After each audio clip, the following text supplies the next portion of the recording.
बड़े शहर की तंग गलियां और उन गलियों में खचाखच भरे हुए हॉस्टल और पीजी, सड़कों पर बिखरे पड़े कोचिंग्स और लाइब्रेरी के इश्तिहार, उन्हें पैरों से कुचल कर जाते हुए बेरोजगारों की एक भीड़, पीठ पर किताबों का बोझ, कंधे पर बेहोश पड़ी घर की जिम्मेदारियों की अदृश्य जमात जो किसी भी दिन सामने आकर खड़ी हो जाएगी, मांग लेगी हिसाब उन तमाम सालों का, उन तमाम रातों का जो एक पेपर देने की तैयारी में खर्च हो गई।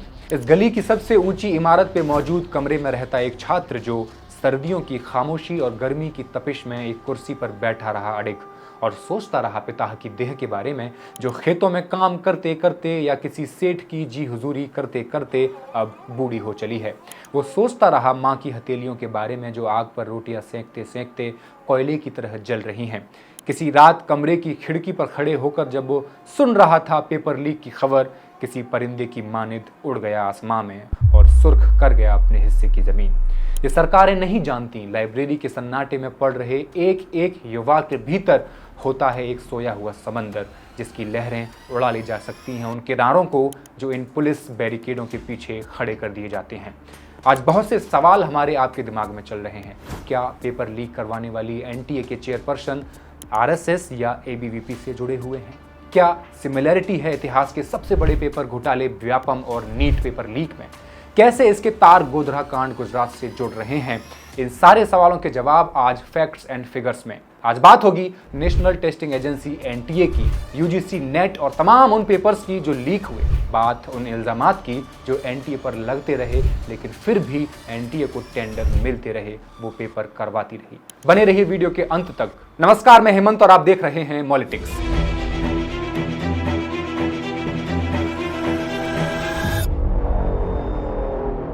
ये सरकार ना तो नीट है ना क्लीन, और जो पेपर लीक हो रहे हैं, जिनकी रहनुमाई और देखरेख में ये घोटाला हुआ है, उस पेपर को कराने वाले हैं एनटीए के चेयरमैन डॉक्टर प्रदीप जोशी। इससे पहले जोशी मध्य प्रदेश और छत्तीसगढ़ के कॉम्पिटिटिव एग्जाम्स कराने वाली पब्लिक सर्विस कमीशन के अध्यक्ष रह चुके हैं। उनकी काबिलियत इतनी अनोखी थी कि इन दो राज्यों में काम करने के बाद उन्हें यूपीएससी का मेंबर बनाया गया, फिर चेयरमैन बना दिया गया। यूपीएससी में उनका समय पूरा हुआ या न हुआ, लेकिन उन्हें अगस्त 2023 में 3 सालों के लिए एनटीए का चेयरमैन बना दिया गया। जोशी जी में आखिर ऐसी क्या असाधारण योग्यता है, ये जानने के लिए एक आरटीआई दाखिल की गई, जब इन्हें जबलपुर के एक कॉलेज के प्रोफेसर से उठाकर सीधा एमपी के पीएससी का अध्यक्ष बना दिया जाता है। माने सरकारी दस्तावेजों से तो सब पता चल ही जाता है, बशर्ते बिल्डिंग में आग लगने से कागज जलने नहीं चाहिए। आरटीआई में इनके अपॉइंटमेंट के प्रोसेस और इनकी एबिलिटी को लेकर सवाल किया गया था। जवाब में जोशी की एक स्पेसिफिक एबिलिटी का प्रमाण पत्र मिल गया। वो था कि जोशी जी आरएसएस के क्षेत्रीय प्रचारक किन्हीं विनोद जी के द्वारा लिखा हुआ एक पुर्जा मात्र थे। इनकी अपॉइंटमेंट के लिए एक पर्ची में संघ प्रचारक ने लिखा था कि डॉक्टर प्रदीप जोशी एबीवीपी के अध्यक्ष रहे हैं, वर्तमान में रानी दुर्गा विश्वविद्यालय से जुड़े हुए हैं, चाहते हैं संघ लोक सेवा अध्यक्ष बने, जिसके लिए इनका नाम भेजा जा चुका है। ये जरा सी पर्ची मशहूर अंग्रेजी मुहावरे की तरह चमत्कारी साबित हुई, let there be light and there was light. इतना ही नहीं, इनकी सिफारिश में पुलिस वेरिफिकेशन करते हुए उस जमाने के आईजी ए.के. सोनी ने लिखा, मुरली मनोहर जोशी और अटल बिहारी वाजपेयी के साथ इनके संपर्क रहे हैं। और इस तरह जोशी जी उसी प्रकाश पुंज पर चढ़ते हुए एक के बाद दूसरी सीढ़ी लांघते रहे। गोधरा नीट स्कैम में जिन्हें गिरफ्तार किया गया है, वे तुषार भट्ट इन्हीं जोशी जी के एनटीए द्वारा नियुक्त किए गए सुपरिंटेंडेंट हैं। दरअसल गुजरात के गोधरा में भी नीट परीक्षा के दौरान नकल का मामला सामने आया है। गुजरात पुलिस को एनटीए मुख्यालय से मिले डेटा में खुलासा हुआ कि कुल 16 छात्रों को पास करवाने के लिए नकल की तैयारी की जा रही थी। इनमें 10 छात्र गुजरात के हैं, जबकि 6 छात्र दूसरे राज्य के हैं। यानी गोधरा नीट स्कैम में पहले तो एक स्पेसिफिक स्कूल में एग्जाम सेंटर डलवाया गया और फिर नकल करवाई गई। इसी मामले में गिरफ्तारी हुई है तुषार भट्ट की, जिसे जोशी जी ने सुपरिंटेंडेंट अपॉइंट किया था। बाकी किस किस शाख पर कौन कहां बैठे होंगे, ये तो जांच में ही सामने आ पाएगा। यदि जरा भी ढंग से और थोड़े से भी सही तरीके से अगर जांच हुई तो पता चलेगा कि रोशनी हर जगह से काली थी। मगर पता चलेगा कैसे? वही कातिल, वही शाहिद, वही मुंसिफ ठहरे। मोदी सरकार ने इस घोटाले की जांच खुद घोटाला करने वाले उसके रहनुमा और सरगना जोशी जी को ही सौंप दी है। जोशी तो कुकर का एक चावल हैं।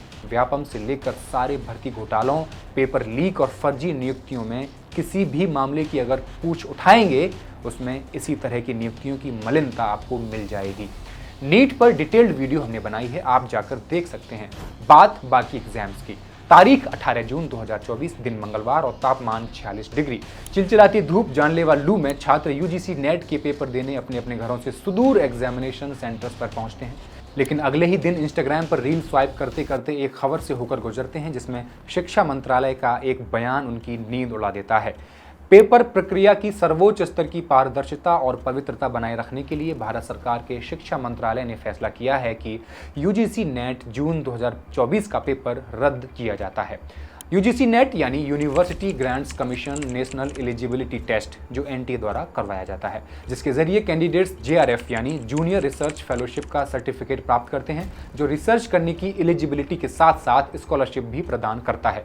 ये पेपर साल में 2 बार, 1 जून के महीने में और 1 दिसंबर के महीने में कंडक्ट करवाया जाता है। जुलाई 2018 तक इस पेपर को करने का जिम्मा सीबीएसई के पास था, लेकिन दिसंबर 2018 में जिम्मेदारी दे दी गई एनटीए को।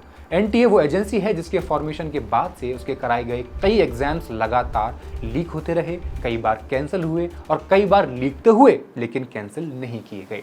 एनटीए का गठन किया गया था नवंबर 2017 में। यह गवर्नमेंट ऑफ इंडिया की एक ऑर्गेनाइजेशन है जो मिनिस्ट्री ऑफ एजुकेशन के अंडर काम करती है। पेपर लीक का यह सिलसिला हमेशा से था, लेकिन सुर्खियों में आया 2020 में, जब खबर आई कि नील नक्षत्र दास नाम के एक छात्र ने जेईई मेंस के पेपर में अपनी जगह किसी और को पेपर में बिठा दिया था, जिसे हम आज की कॉमन भाषा में सॉल्वर गैंग कहते हैं। नील नक्षत्र दास का पेपर दिया किसी और ने और रिजल्ट आने के बाद पता चलता है कि उसकी परसेंटाइल आती है 99.8। नील अपने स्टेट असम में टॉप कर देता है, उसकी रैंक आती है 1। सवाल यह है, इसका खुलासा हुआ कैसे? दरअसल मित्रदेव शर्मा नाम के एक शख्स ने 23 अक्टूबर 2020 को गुवाहाटी के जेईई टॉपर नील नक्षत्र दास के खिलाफ अजारा पुलिस स्टेशन में एक कंप्लेंट लिखवाई। ये कंप्लेंट एक कॉल रिकॉर्डिंग के वायरल होने के बाद लिखवाई गई जो नील नक्षत्र दास की थी। इस कॉल रिकॉर्डिंग में नील अपने एक दोस्त को बता रहा था कि कैसे एग्जामिनेशन सेंटर में पहुंचने के बाद उसने आंसर सीट पर सिर्फ अपना रोल नंबर लिखा और अपने दस्तखत करने के बाद उसे एग्जामिनेशन सेंटर से बाहर बोरझार एयरपोर्ट तक पहुंचा दिया गया। एनटीए के एग्जाम कराने के एक बार नियमों को हम जान लेते हैं, फिर पता करते हैं कि आखिर कौन था जिसने नील को मदद की एयरपोर्ट तक ले जाने में। कैंडिडेट पेन नहीं ले जा सकता, ना कोई डिजिटल डिवाइस, मोबाइल, घड़ी, कुछ भी नहीं। शूज एग्जाम हॉल से बाहर निकालने होते हैं। घड़ी, टोपी, गमछा और स्कार्फ तक नहीं पहनने दिया जाता। बेल्ट और मेटल की कोई चीज़ अंदर नहीं जाती। पानी की बोतल ट्रांसपेरेंट होनी चाहिए। सबका मेटल डिटेक्टर से टेस्ट होता है। सभी कैंडिडेट्स का 2 बार बायोमेट्रिक टेस्ट होता है, एंट्री पर और एग्जिट पर। पेपर और ओएमआर शीट का सीरियल मैच किया जाता है। 2 बार सिग्नेचर किए जाते हैं। 30 मिनट पहले सेंटर का गेट बंद हो जाता है। लगातार 2 इन्विजिलेटर 3 घंटे तक घूमते रहते हैं। अगर इतनी व्यवस्था होने के बाद भी पेपर लीक हुआ तो ये बिना ऊपर के अधिकारियों की मिली भगत से संभव हो ही नहीं सकता है, या फिर जिनकी निगरानी में पेपर सेट किया जा रहा है वहां भ्रष्टाचार हो रहा होगा। इतने कठोर नियमों के बाद भी सवाल ये है कि नील नक्षत्र दास एग्जामिनेशन सेंटर से बाहर निकलकर एयरपोर्ट तक पहुंच जाता है, जिसमें उसकी मदद करता है उसी हॉल में ड्यूटी दे रहा टीसीएस का एक इन्विजिलेटर। टीसीएस यानी टाटा कंसल्टेंसी सर्विसेज। नील को एयरपोर्ट पहुंचाने के बाद उसकी खाली आंसर शीट किसी सॉल्वर को दे दी जाती है, जो सारे आंसर्स उसमें भर के सबमिट कर देता है। ये सारी बातें नील उसी कॉल रिकॉर्डिंग में बोलता हुआ सुना जा रहा था। इस रिकॉर्डिंग के बेसिस पर एक एसआईटी गठित की गई और इन्वेस्टिगेशन शुरू कर दिया गया। पुलिस के सामने चैलेंज था सॉल्वर तक पहुंचकर इस पूरे सॉल्वर गैंग को पकड़ने का, और पुलिस के पास यहां तक पहुंचने का जरिया था वो टीसीएस में काम करने वाला इन्विजिलेटर। पुलिस अब इसकी तलाश में शिकार करने निकल पड़ती है और 2 आरोपियों को पकड़ भी लेती है, जिनमें एक यही इन्विजिलेटर शामिल था। जब इसे पूछताछ शुरू की जाती है तो कई और नाम सामने आते हैं और इस तरह से कुल पुलिस 7 लोगों को गिरफ्तार कर लेती है, जिनमें नील नक्षत्र दास, उसके पिता डॉक्टर ज्योतिर्मय दास, वो इन्विजिलेटर और उसके साथ अन्य 2 टीसीएस एम्प्लॉय भी शामिल थे। याद रहे, पहली जो 2 गिरफ्तारी हुई थी उनमें एक इन्विजिलेटर था जबकि दूसरा था भार्गव डेका। ये गुवाहाटी में एक city based coaching institute global edu light का मालिक हुआ करता था। सूत्रों से पता चला ये इंस्टीट्यूट सिर्फ एक काउंसलिंग सेंटर है। इस इंस्टीट्यूट में काम करने वाले लोग अलग अलग एजुफेयर में भाग लेते हैं ताकि भोले भाले पेरेंट्स और उनके बच्चों को बहला फुसला सकें, इंजीनियरिंग और मेडिकल जैसे पेपर में सॉल्वर गैंग बिठा सकें और कमाई कर सकें। और पढ़ने लिखने वाले बच्चों के भविष्य का सौदा कर सकें। ऐसे ही एक एजुफेयर के दौरान भार्गव डेकर की मुलाकात हेमेंद्र नाथ शर्मा से होती है, जो टाटा कंसल्टेंसी सर्विसेज यानी TCS का कर्मचारी था। TCS ऐसे ही एग्जाम कंडक्ट करवाती है। NTA भी TCS को ही ठेका देती है। हजारा पुलिस ने 28 अक्टूबर 2020 को जिन 7 लोगों को गिरफ्तार किया उसमें हेमेंद्र भी शामिल था। इन्वेस्टिगेशन में सामने आया नील नक्षत्र दास के दोनों पेरेंट्स पेशे से डॉक्टर थे, जिन्होंने 15 से 20 लाख रुपए देकर अपने बच्चे के लिए एक सॉल्वर अरेंज किया था। गुवाहाटी पुलिस जब पड़ताल करते करते NTA ऑफिस पहुंची तो पता चलता है TCS की मदद के लिए NTA ने लोगों की आउटसोर्सिंग की थी, जो अपने आप में NTA की नाकाबिलियत और गैर जिम्मेदाराना काम का बखान कर रहा था। ये घटना थी अक्टूबर 2020 में हुए JEE एग्जाम की। दूसरी एक और घटना इसी दौरान हो रही थी। खबर आ रही थी मध्य प्रदेश के छिंदवाड़ा डिस्ट्रिक्ट से। खबर थी कि एक 18 साल की विधि सूर्यवंशी ने खुदकुशी कर ली है। वजह बताई गई नीट का स्कोर कार्ड, जिसमें उस लड़की के मात्र 6 मार्क्स ही शो हो रहे थे। 6 मार्क्स लाने वाले किसी स्टूडेंट को पढ़ाई से क्या ही मतलब होगा। ऐसे स्टूडेंट के 6 आए या -6, वो खुदकुशी नहीं करेगा। दरअसल नीट के रिजल्ट्स के साथ हर स्टूडेंट की OMR सीट, जिस पर वो अपने आंसर्स भरते हैं, और उसके साथ आंसर की प्रोवाइड की जाती है। रिजल्ट आने के बाद जब किसी को यकीन नहीं हुआ तो आंसर सीट और OMR से मिलान किया गया, और जो एक्चुअल स्कोर उस लड़की का आया वो चौंकाने वाला था। उसका सही स्कोर था 590 आउट ऑफ 720, जो किसी भी टॉप कॉलेज में एडमिशन लेने के लिए काफ़ी था। लेकिन NTA ने तो रिजल्ट कार्ड पर 6 मार्क्स ही दिए थे। पेरेंट्स विधि के सामने चीयर अप कर रहे थे, लेकिन विधि के दिमाग में कुछ और ही चल रहा था। वो खुद को नहीं समझा सकी कि नाकाबिल वो नहीं, नाकाबिल है NTA, और नाकाबिल हैं वो सब जो स्कोर कार्ड की इस एरर के दोषी हैं। विधि जिस रस्सी पर लटकी थी वो रस्सी उसकी नहीं हो सकती।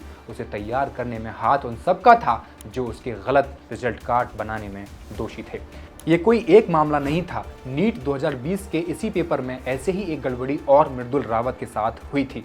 सवाई माधोपुर का रहने वाला मृदुल कोटा में रहकर तैयारी कर रहा था। मृदुल के स्कोर कार्ड में 329 मार्क्स प्रिंटेड थे। मृदुल ने कथित तौर पर NTA को मेल किया और सही स्कोर कार्ड की मांग की जो आंसर की से मैच करता हो। मृदुल का सही स्कोर निकल कर आया था 650 मार्क्स आउट ऑफ 720। इतना ही नहीं, मृदुल SC कैटेगरी से बिलोंग करता था और अपनी कैटेगरी में उसकी ऑल इंडिया रैंक 1 थी। हालांकि NTA ने इस मामले को फेक बताते हुए अपना पल्ला झाड़ लिया। सोचिए, NTA की लापरवाही का खुलासा तब हो पाया जब ये 2 केस सामने आए। इन दोनों केसेस में एक बात कॉमन थी कि दोनों ही स्टूडेंट्स टॉपर थे। क्या ऐसे भी स्टूडेंट्स नहीं रहे होंगे जो टॉपर नहीं होंगे और उनके स्कोर कार्ड में भी एरर आई होंगी? क्योंकि वो टॉपर नहीं थे तो उन्होंने जांच की मांग भी नहीं की होगी। एरर तो एरर है, किसी के भी साथ हो सकती है। ऐसे ही एक एरर ने विधि की जान ले ली और फिर भी NTA में कोई सुधार देखने को नहीं मिला। साल 2022 आते आते फिर से JEE मेंस के पेपर में स्टूडेंट्स को ऑनलाइन एग्जाम में ग्लिच आने से बहुत परेशानी हुई। आंसर्स टिक करने के बाद भी सबमिट होने में टाइम ले रहे थे। कईयों का कंप्यूटर सिस्टम बार बार बंद हो रहा था। स्क्रीन एक ही जगह फ्रीज हो रही थी। सवाल लोड होने में टाइम ले रहे थे, जिसका नतीजा हुआ कि कैंडिडेट्स पूरा पेपर अटेम्प्ट ही नहीं कर पाए और उनका स्कोर कम रह गया। इतना ही नहीं, इस पेपर के रिजल्ट्स आने के बाद स्कोर कार्ड्स में फिर से डिस्क्रिपेंसी देखने को मिली।